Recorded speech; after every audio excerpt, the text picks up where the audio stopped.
So that's me and my family have fun. Today we are going to be doing our reloads.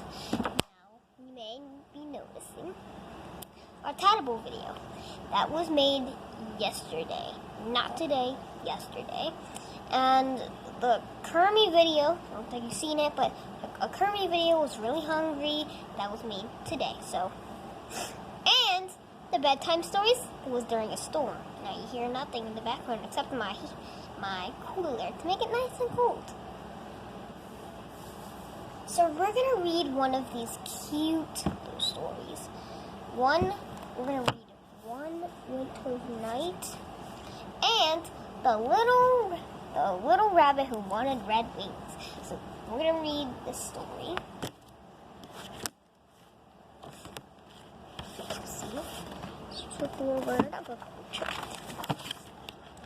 Once there was a little rabbit who had soft pink ears, bright red eyes, and a short fluffy tail. He was such a cute little rabbit, but he wasn't happy. Oh, don't be depressed.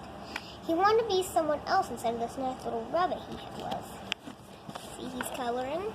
So you can see he's coloring a bunny right now. And see his bed. Whenever Mr. Bushy Tail, the gray squirrel, passed, little rabbit would say to his mommy, "Oh, Mommy, I wish I had a long gray tail like Mr. Bushy's tail." He has a long tail, and they have really short tails. And whenever Mr. Porcupine passed by, the little bunny would say to his mommy, "Oh, Mommy, I wish I had back full bristles like Mr. Porcupine." In the back, riding on the bike, and he's on roller skates. Who was the day with roller skates? And whenever Mrs. Puddle Duck passed in by her two red flippers, the little rabbit would say to his mommy, "Oh, Mommy, I wish I had a pair of red flippers like Puddle Ducks." So you can see she's with her baby ducks. You can see they're over there. Old Mr. Groundhog heard the little bunny wishing. Old Mr. Groundhog was very wise indeed. So he said to the little rabbit, "Why don't you go down the wishing pond? If you look in yourself, the water will turn around 3 times. Your wish will come true." So you can see he's a fish.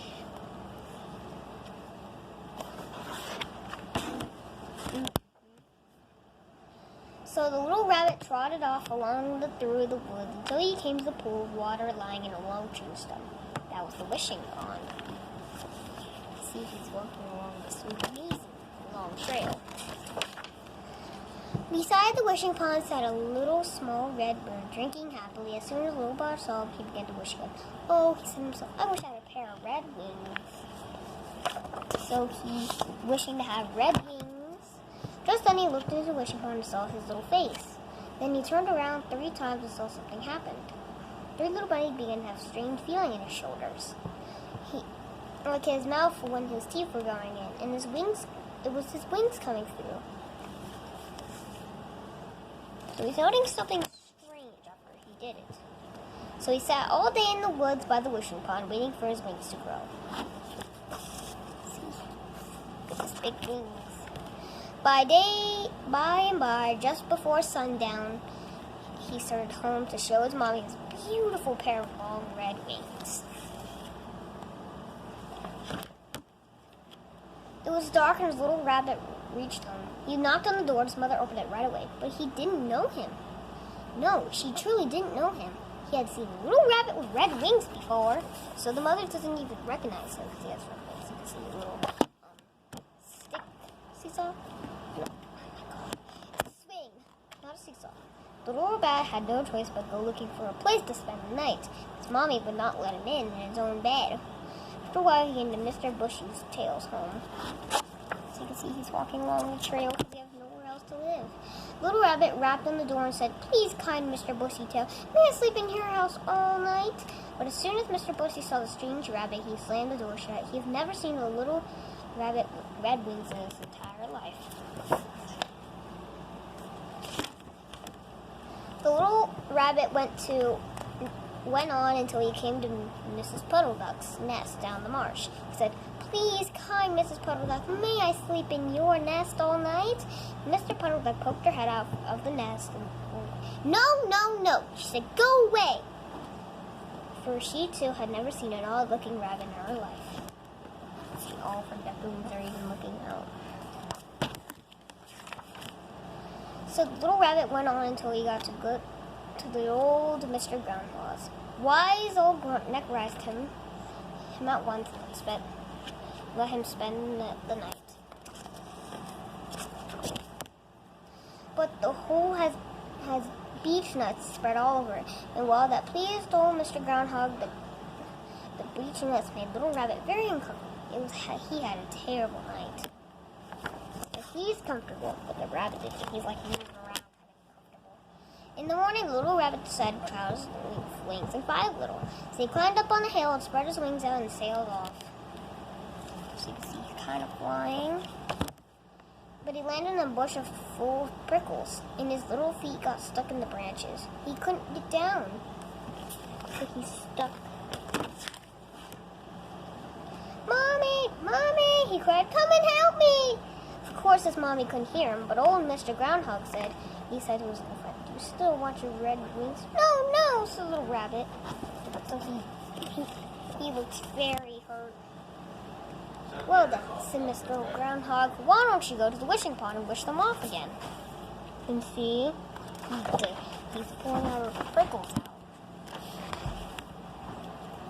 Quick as a wink, the little rabbit scrambled off to the wishing pond, looked in, and his wings away. So he's at the wishing pond again.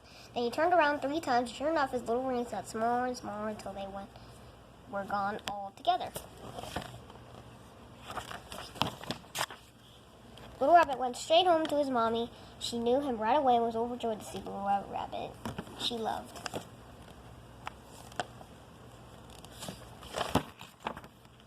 The little rabbit never ever wished to be somebody other than himself. And then you can see the little portrait of a clown on a train. So that was the little rabbit who wanted red wings. And then the book we're going to read is One Winter's Night. See, beautiful photo. It was the deepest, darkest winter. Fox popped up from his snowy den and saw a badger gleaming in the silver moonlight. So, look how good this is. "I'm so hungry," Badger called gently. "Do you have any food?" Fox hardly had enough for himself, but there was such a kind look on the badger's face, so he's really hungry. "Here," said Fox, offering Badger some berries. "Thank you," Badger smiled. He went off back in the snow. See, he's giving him some grapes. The night grew even colder, and Mouse was too hungry to sleep. Suddenly he heard loud footsteps. See that beautiful little rat. "Hello," Badger called softly. "I'm very hungry. Do you have any spare food?" "No," Mouse grumbled. "I understand," Badger said, and he turned to go.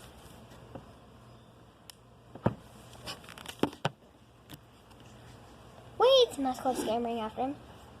"Hare loves the matter. Maybe he could help." See? Together, Mouse and Badger struggled to Hare's house. It was very dark, but Badger's eyes twinkled like bright stars. So they're struggling to get to his house. Hare didn't have much food to share, but Badger seemed so kind and gentle. "You both better come in." The little rat. Mouse, Hare, and Badger nibbled on Hare's last few berries. See, they all shared. Soon Badger thanked him and left. Without him, the rat felt colder and darker. Then Fox arrived, and worried about Badger, he said, "He's all alone in the cold. I must go find him."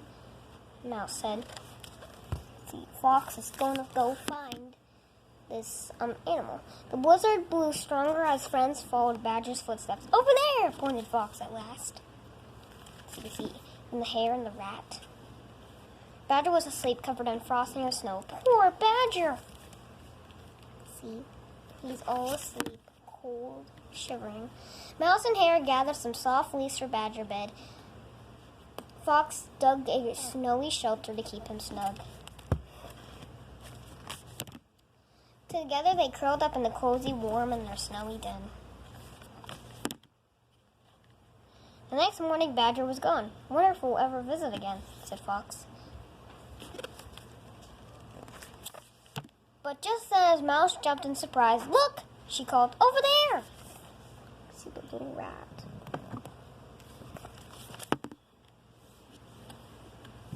Look at this feast!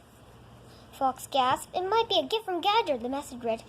In every caring you do, love will give back to you. Suddenly, a sunshine filled the sky and a million snowflakes sparkled, brightest twinkle in Badger's eyes. So a little note. See, they were amazed in the back of the book. Oh, it's one of these books. Let's see. On the front page, you can even see some snow. Little, I don't know what that is. It might be a shooting star. Well, I hope you enjoyed this long but beautiful stories. What is my favorite story of the day? Well, I think I have to say it's One Winter's Night. That was such a beautiful book. And it was in the